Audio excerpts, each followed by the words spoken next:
A warning before we begin. What follows is a true account of violence, loss, and the search for justice. Some viewers may find parts of this story disturbing. Viewer discretion is advised. Did you murder someone that night, Jerry? Test the DNA. Jerry. Test the DNA. Why did this happen, Jerry? Test the DNA. What happened? Not only was he bent on her destruction, he had planned to have rubber gloves and a knife to inflict the fatal wounds that killed Michelle Martinko. We, for the longest time, and we do feel sorry for this now, we thought it was one of the boyfriends.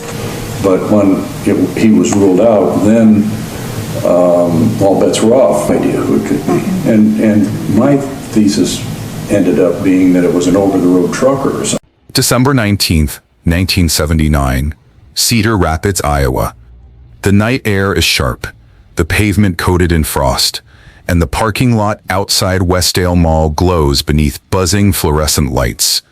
Shoppers head home, arms full of wrapped gifts and winter coats, unaware that, just beyond the lamplight, a nightmare is unfolding. In the driver's seat of a green Buick Electra, 18-year-old Michelle Marie Martinko lets the heater run, watching the frost melt from the windshield. The mall lights shimmer on the hood, reflections of red and green blinking across the glass. For a moment, the night feels ordinary, quiet, safe. Then the passenger door yanks open. Cold air floods the cabin, and a shadow moves in beside her.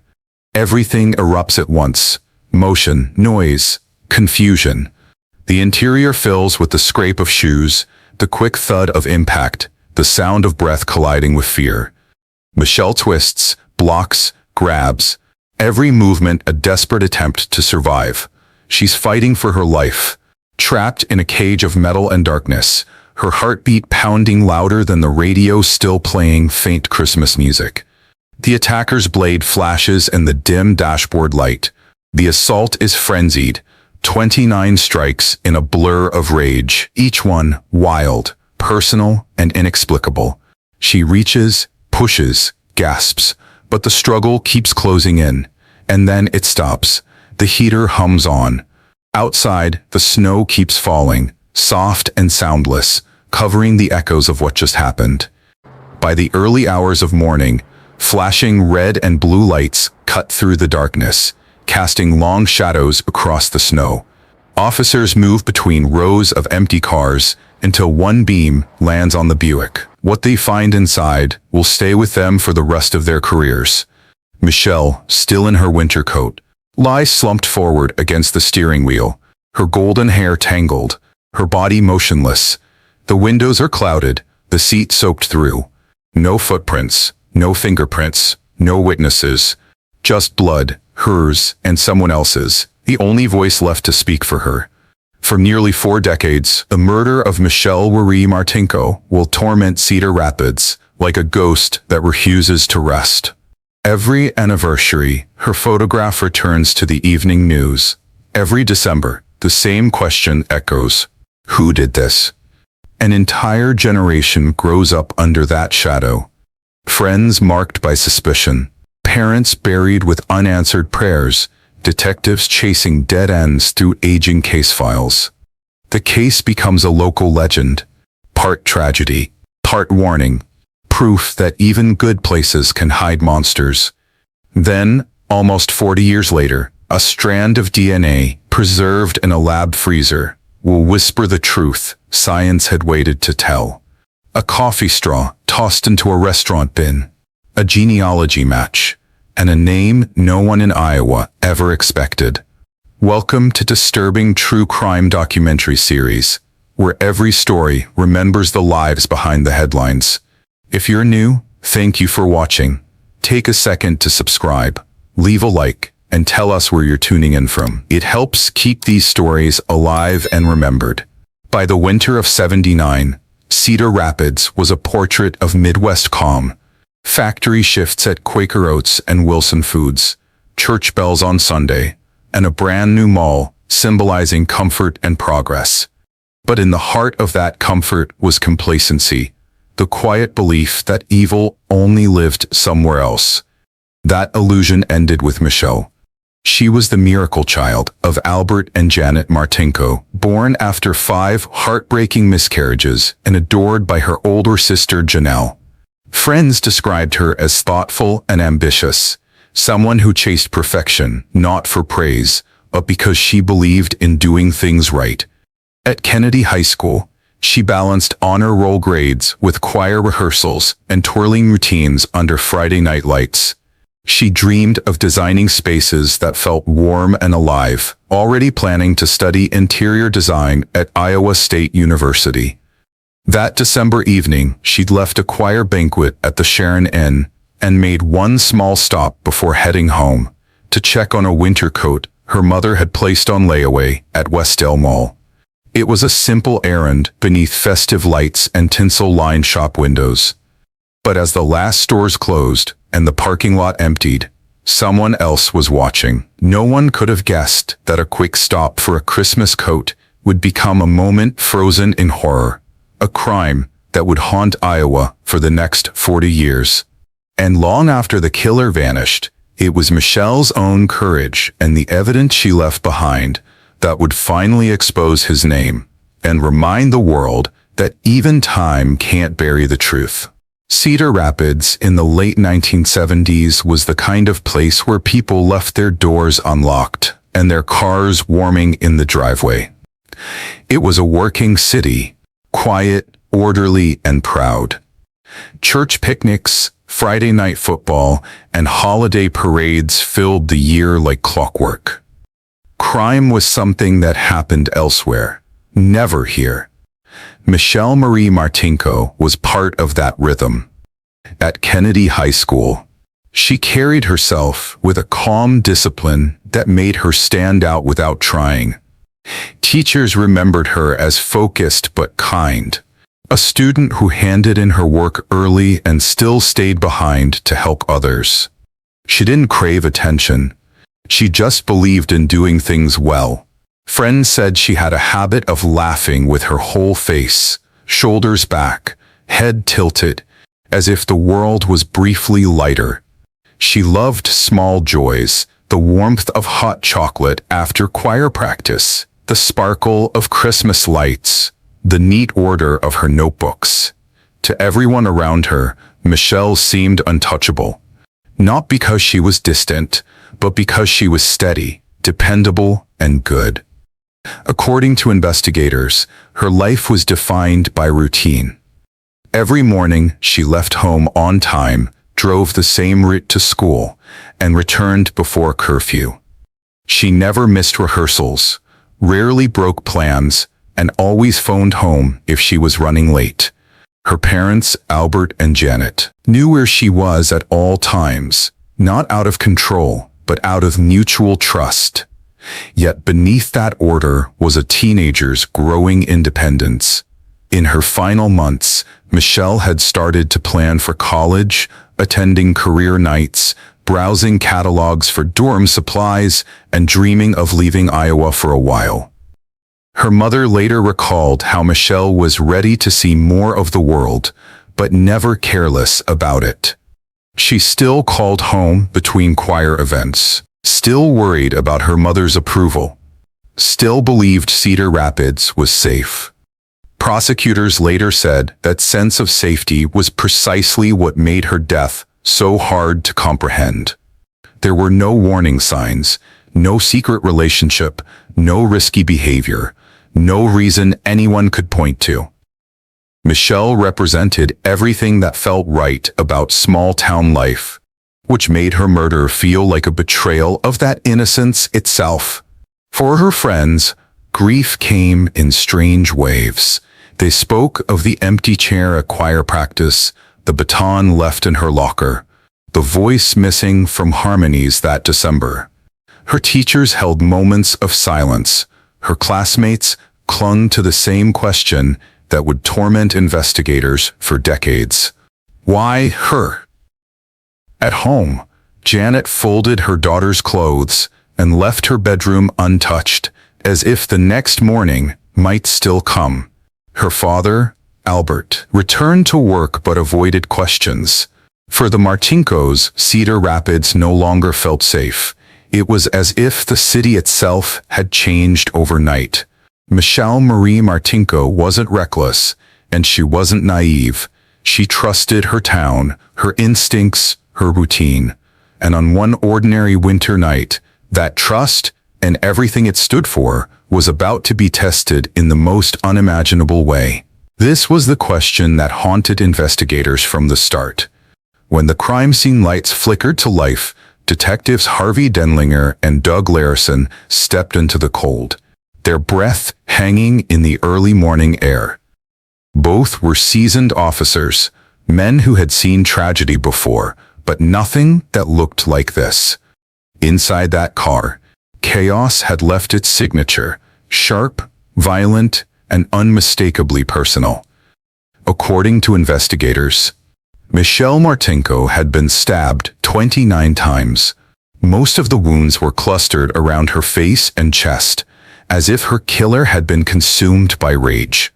One stab wound struck her aorta, a fatal blow that ended her life almost instantly. The rest were defensive, evidence of a desperate fight to survive in a confined space. Blood patterns spattered across the dashboard and passenger door told their own story. A struggle that began with a sudden attack from the passenger side, trapping Michelle in the driver's seat. She had nowhere to run, nowhere to escape. Prosecutors later confirmed that the killer's position and angle of attack showed control, not randomness. This wasn't a robbery gone wrong. This was personal. Her purse sat untouched, her jewelry still on her wrists. No signs of sexual assault, no items missing. Investigators could only conclude that the motive was something far darker than theft or opportunity. It was fury. Then came the only clue the killer didn't mean to leave behind. Among Michelle's blood, analysts identified a second type, male, consistent with a perpetrator who had cut himself during the assault. It was the break every detective hopes for. And yet, in 1979, it meant almost nothing. DNA profiling didn't exist. Blood could reveal type, but not identity. They knew the killer's blood was there, mingled with hers, but science hadn't yet learned to translate that into a name. Instead, detectives turned to the next best method: interviews and intuition. They started with those closest to her: friends, classmates, and her ex-boyfriend, Andy Cedar, a polite young man who had dated Michelle in high school. According to police records, Cedar was questioned repeatedly, but released after his alibi checked out. So did that of Mike Wyrick, a close friend who had once shown interest in her. Every lead that looked promising dissolved into routine. Every suspicion led back to nothing. Detectives broadened the circle: janitors, mall employees, even local shop owners, but no one had seen anything. The parking lot had been dark, the temperature near freezing. The snow that could have preserved footprints had already hardened into an icy crust by the time police arrived. Over the next months, the investigation consumed the department. Dozens of interviews, polygraphs, and blood tests filled the case file, each page another dead end. Larison later said, "We were chasing a ghost. Whoever did it was either very lucky or very smart." By 1980, the leads had slowed to a trickle. Witnesses graduated, moved away, forgot small details. Some died. Others simply stopped returning calls. The case didn't go cold overnight. It faded, piece by piece, as years passed and technology crawled forward. By the early 1990s, the Martinko file had grown thick enough to fill an entire drawer. Photos yellowed, reports faded, and the second blood type remained the same silent message it had been on day one: a name waiting for a language that didn't yet exist. This wasn't negligence. It was the reality of the era. Science hadn't yet learned to turn blood into identity, and justice was trapped by time. But time, as it would turn out, wasn't finished with this case. Decades later, a son would reopen his father's cold case, and technology would give that blood a second life. According to investigators, the Parabon Nanolabs genealogical analysis had mapped out a sprawling family tree, dozens of distant relatives connected by fragments of shared DNA. But among that web, 3 branches stood out: Donald Burns, Kenneth Burns, and Jerry Lynn Burns, 3 brothers, all living quiet lives in Iowa. None had criminal records. None had ever been suspected of violence. Detectives focused first on Jerry Burns, the youngest of the 3. At 64 years old, he was a respected businessman in the small town of Manchester, about an hour from Cedar Rapids. He owned a company called Advanced Coatings Incorporated, specializing in industrial applications.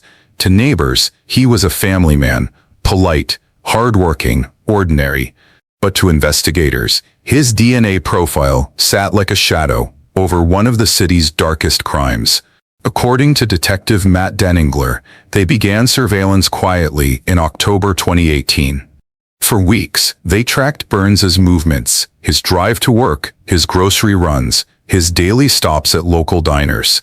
The plan was simple: find a way to collect something he'd touched, eaten, or discarded, something that might carry his DNA. Then came the moment they'd been waiting for. At a Pizza Ranch restaurant in Manchester, detectives watched as Jerry Burns sat alone, ate lunch, and sipped his drink through a plastic straw. When he was finished, he tossed the cup and straw into a nearby trash bin and walked out. The detectives moved fast.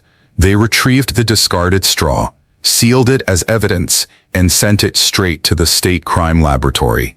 Weeks later, the results came back, a perfect match.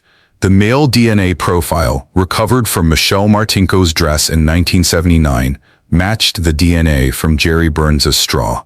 After 39 years, the name that science had waited to speak finally had a voice. On December 19, 2018, exactly 39 years to the day since Michelle's murder, officers entered Advanced Coatings Incorporated and placed Jerry Lynn Burns under arrest. He appeared calm, almost detached, as he was read his rights. During questioning, investigators asked the same question that had haunted Cedar Rapids for decades: why? Burns didn't deny the DNA was his, but he insisted he had never met Michelle Martinko, never been to Westdale Mall, and knew nothing about her murder. He gave no reason, no memory, no theory, just silence. When pressed further, his response took an even stranger turn. Prosecutors later revealed that during the interrogation, Burns abruptly brought up the 1995 disappearance of television anchor Jody Huisentruit, a case unrelated to his own and one that remains unsolved to this day. Investigators described the remark as bizarre and unsolicited, a chilling deflection that offered no answers, only more unease. Despite hours of questioning, Jerry Burns never showed emotion, never expressed confusion or anger, only a kind of eerie composure that unsettled everyone in the room. Court records show he denied everything, refused to speculate, and claimed ignorance about how his DNA ended up at a crime scene nearly 4 decades old. He had no alibi, no explanation, and, as investigators later said, no remorse. But there was one question still hanging in the air, the one that would divide lawyers, jurors, and experts alike. Could one strand of DNA convict a man after 40 years? In a quiet courtroom in Davenport, Iowa, that question became the center of one of the most anticipated trials in state history. Because of the massive publicity surrounding the case, the proceedings were moved from Cedar Rapids to Scott County, where 12 jurors would decide the fate of Jerry Lynn Burns, a man who had lived an entire lifetime under the radar, while Michelle Martinko's family grieved without answers. The trial began in February 2020, 40 years after the murder. Prosecutor Nick Maybanks stood before the jury and told them this was not a case of coincidence or contamination. It was a case of science and truth finally catching up to time. He reminded them that the DNA recovered from Michelle's dress and the car's gear shift matched Jerry Burns exactly, and that the odds of a random, unrelated person sharing that same genetic profile were less than 1 in 100 billion. Maybanks didn't rely on emotion alone. He leaned into the cold, clinical precision of forensic science. "It's not speculation," he said. "It's identification." According to court records, the prosecution presented the state crime lab analysts who had handled the samples. They testified that the evidence was carefully preserved, stored in controlled environments, and tracked through unbroken chain of custody logs. Even after 4 decades, the sample's integrity remained strong. Then came the defense. Attorney Leon Spies, a veteran known for his sharp questioning, argued that DNA alone wasn't enough to prove guilt. He suggested the profile could have been the result of transfer, an innocent touch, contamination, or a mistake in handling decades-old evidence. He told jurors, "Science is powerful, but it is not perfect." The state countered by walking the jury through every detail of preservation, from how the blood was collected, sealed, cataloged, and stored, to dismantle any suggestion of mishandling. One forensic biologist testified that there were no procedural errors and no degradation that could alter the DNA's identity. To strengthen their case, the prosecution reminded jurors that Burns had no logical explanation for why his DNA was at the crime scene. He claimed he didn't know Michelle, had never been to Westdale Mall, and had no connection to Cedar Rapids in 1979. Yet the science said otherwise. In response, the defense called Dr. Michael Spence, a forensic consultant, to question whether small DNA fragments could have transferred indirectly. He described possible environmental factors, airborne particles, accidental contact, but under cross-examination, even he admitted that such scenarios were improbable given the evidence's placement on Michelle's clothing and inside the car. Then came an unexpected twist. A jailhouse informant, Michael Allison, testified that while in custody, Jerry Burns had made unsettling remarks, comments implying that some people get caught after years because of things left behind. The defense dismissed the testimony as unreliable, pointing out the man's criminal history and incentive for leniency. But prosecutors argued that the detail matched Burns's own cryptic behavior during interrogation. His cold demeanor, his strange mention of another missing woman, and his refusal to deny the science. Throughout the trial, Michelle's sister, Janelle, sat quietly in the front row, her expression a mixture of exhaustion and relief. 40 years of waiting had brought her to this moment. Friends described the courtroom atmosphere as tense, electric, and at times surreal. Justice delayed so long that it felt almost unreal to see it unfold. After 8 days of testimony, closing arguments framed the heart of the case. Prosecutor Maybanks stood before the jury and said Michelle's killer left his identity at the scene. It took decades for technology to learn the language, but now it speaks clearly. The voice you hear belongs to Jerry Burns. The jury retired to deliberate. They took less than 3 hours. When the foreperson returned, the courtroom fell silent. The verdict was read aloud, guilty of first-degree murder. Under Iowa law, that meant life imprisonment without the possibility of parole. Burns showed no reaction, no emotion, just the same quiet stare he'd carried since the moment of his arrest. Outside the courthouse, investigators embraced, some of them in tears. After 40 years, the name that haunted Cedar Rapids finally had a face, and justice finally had a form. But Jerry Burns wasn't done. His attorneys would take the fight to the highest court in Iowa, arguing that science had gone too far. Jerry Burns's defense team filed a sweeping appeal, claiming his conviction was built on an invasion of privacy.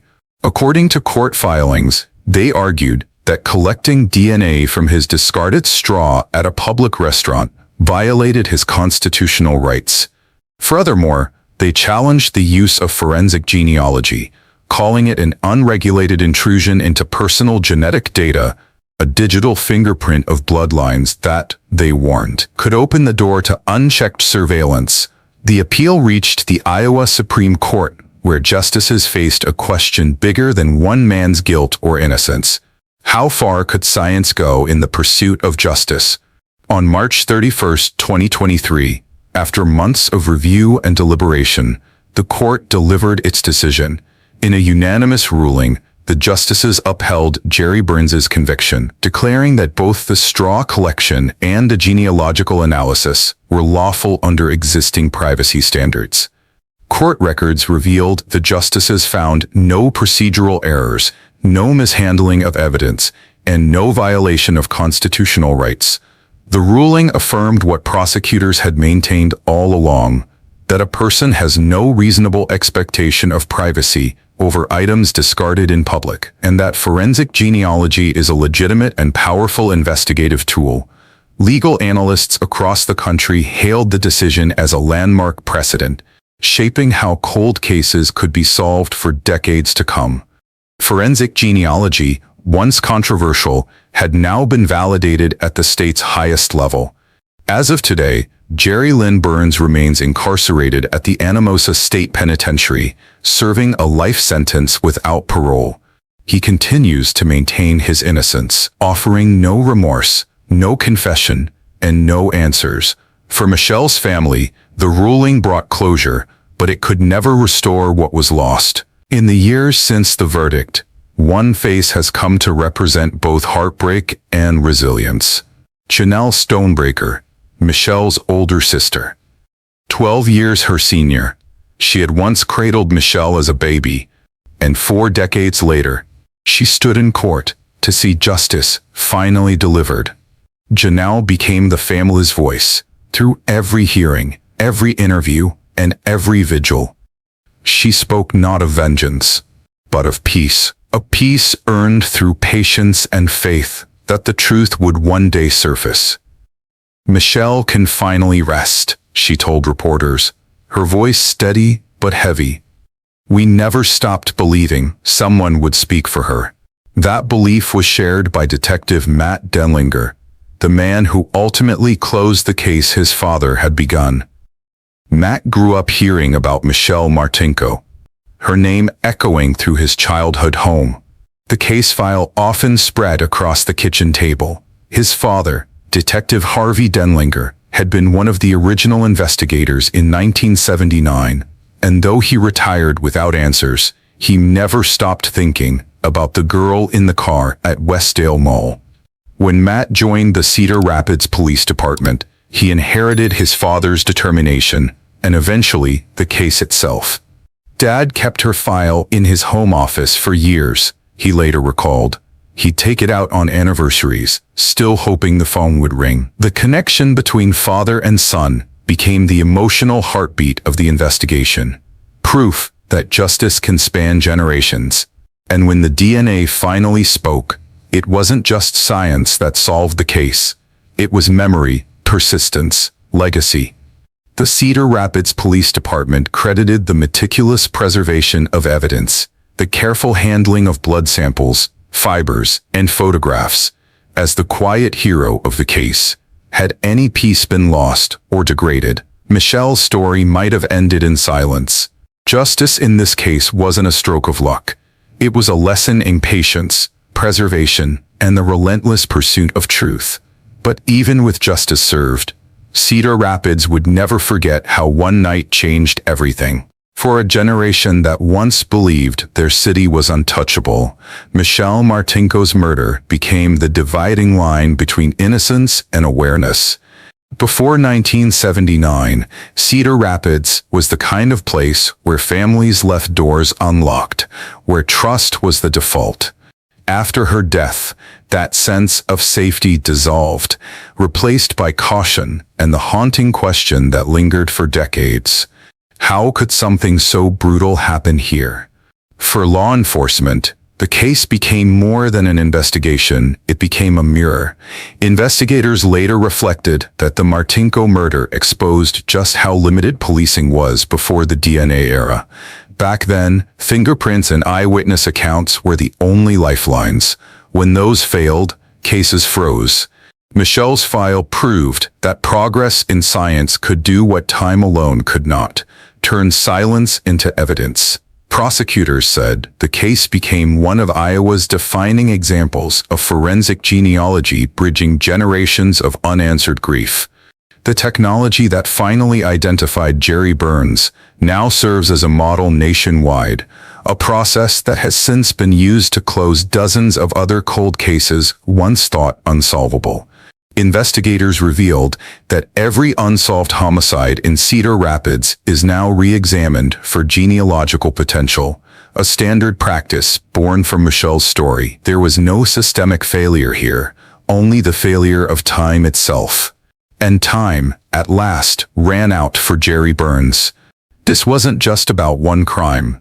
It was about how science, faith, and persistence converged to restore a stolen voice. Michelle's story became more than a tragedy. It became a blueprint for how truth survives. Today, more than 4 decades after that frozen night in Cedar Rapids, her name still carries weight. Each December, as snow settles over the city, local stations replay her story, reminding viewers that justice may sleep, but it never dies. For her family, the passage of time has not dulled the love they carry or the absence they feel. Her sister, Janelle Stonebreaker, continues to speak for Michelle at vigils and interviews. Her words steady but filled with a lifetime of quiet endurance. "The world may move on," she once said, but we never stopped believing she deserved answers. Across Iowa, Michelle's case has reshaped the way investigators think about time and evidence. Police departments now train officers on long-term evidence preservation, ensuring that no trace is too small to one day unlock the truth. Her story also prompted discussions on the ethical use of genetic genealogy, balancing innovation with privacy while keeping the pursuit of justice at the heart of science.